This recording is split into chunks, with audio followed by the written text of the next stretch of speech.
Alia Mas Said beri jawaban menohok usai disebut kalah cantik dari Fuji. Alia Mas Said memberikan jawaban bijak usai dicibir warganet kalah cantik dari Fuji. Nama Alia Mas Said memang kerap dikaitkan dengan Fuji karena sedang dekat dengan Tarik Halilintar. Sejak kabar tersebut beredar luas, Alia Mas Said pun terus dibandingkan dengan Fuji sampai dengan sekarang.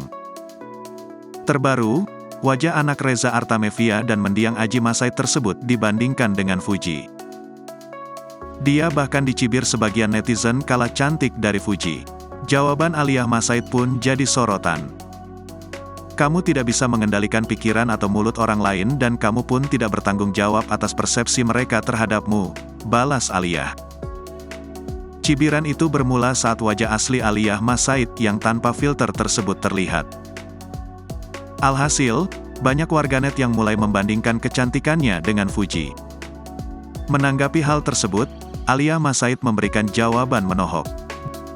Dia membalasnya dengan bijak dan mengatakan bahwa ia tidak bertanggung jawab terkait dengan apapun yang dipikirkan dan dibicarakan orang lain.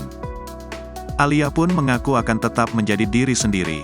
Di sisi lain, Fuji mengaku sudah meminta warganet untuk berhenti mengaitkannya dengan sang mantan pacar, Tarik Halilintar.